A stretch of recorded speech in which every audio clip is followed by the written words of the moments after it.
ক এর এমন একটি মান নির্ণয় করি যেন বাক্যটি সত্য হয়।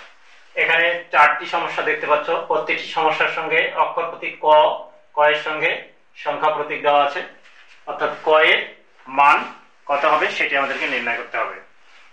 তাহলে প্রথম সমস্যাটি দেখি। এখানে আছে ক যোগ 5 সমান 10। এখানে দেখতে পাচ্ছ একটি অক্ষর প্রতীক আছে ক এবং অন্যান্যগুলি হচ্ছে সংখ্যা প্রতীক। তাহলে আমরা বাম পাশে ক এর সঙ্গে 5 আছে, আমরা খালি যে সংখ্যা বা সংখ্যা প্রতীক যেটি সেটিকে আমরা ডান দিকে নিয়ে যাব। ডান দিকে নিলেই আমরা ক এর মানটি বের করতে পারবো। তাহলে এখানে ক আছে কি যোগ হিসাবে, ক এর সঙ্গে যোগ হিসাবে আছে 5। তাহলে আমরা ক সমান লিখতে পারি, এই যে 5 এই পাশে আছে, আমরা যখন এটিকে স্থানান্তর করব, যখন পক্ষান্তর করব, তখন কিন্তু চিহ্নের পরিবর্তন হবে, অর্থাৎ যোগ থাকলে বিয়োগ হবে। তাহলে এখানে আছে 10, আমরা 5 কে ডান দিকে নিয়ে আসলাম। ডান দিকে নিয়ে আসলে হচ্ছে এখানে যোগ ছিল, এখানে যদি সমানের পাশে স্থানান্তরিত হয় তাহলে কিন্তু বিপরীত চিহ্নটি বসবে। অতএব ক সমান আমরা পেলাম 10 থেকে 5 বিয়োগ করলে 5। তাহলে ক এর মান হচ্ছে কত? অতএব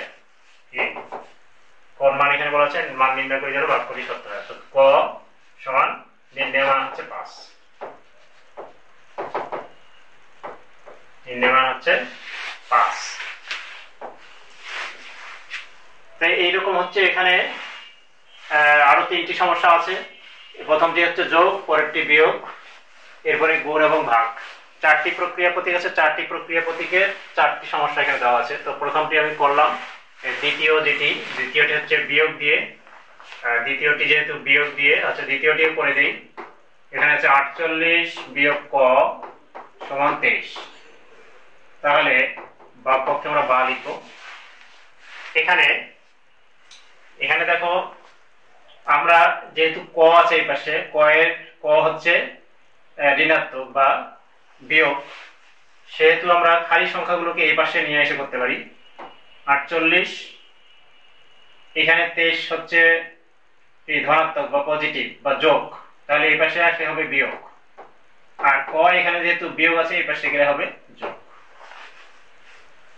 এখন এখানে যদি আমরা বিয়োগ করি, কত হচ্ছে 8 থেকে 3 বিয়োগ করলে 5, আর এখানে হচ্ছে 2 সমান 25। 25 সমান ক, তাই আমরা লিখতে পারি ক সমান 25। তাহলে নির্ণয় মান হলো 25, ক এর মান হচ্ছে 25। একইভাবে ক গুণ 36 আছে, তারপরে আছে 72 ভাগ ক সমান 6।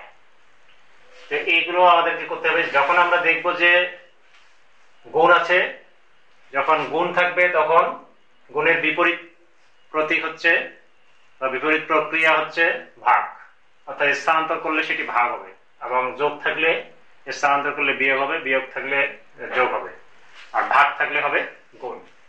তাহলে এখানে 3 নম্বরটি দেখো।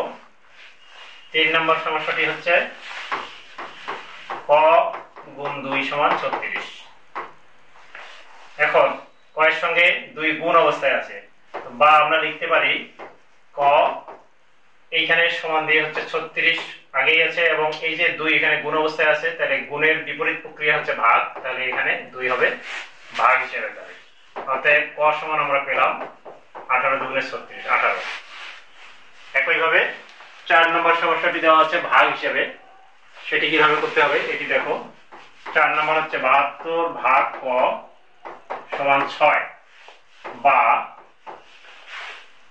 আমরা এখানে কি করতে পারি, ক ভাগ অবস্থায় আছে যেহেতু, তাহলে আমরা লিখতে পারি 72 সমান 6 গুণ ক। প্রথমে এইভাবে লেখা যাবে, এরপরে হচ্ছে বা 6 গুণ ক সমান 72। আমরা সুবিধার্থে এভাবে লিখতে পারি। এরপরে ক সমান 72 ভাগ 6, অতএব ক সমান 6 × 72, অর্থাৎ ক এর মান হলো 72। তো এইভাবে এই ধরনের সমস্যাগুলো সমাধান করা যায়। আশা করি শিক্ষার্থীরা তোমরা বুঝতে পেরেছো, এবং এই ধরনের সমস্যা তোমরা নিজেরাই সমাধান করতে পারবে। ধন্যবাদ।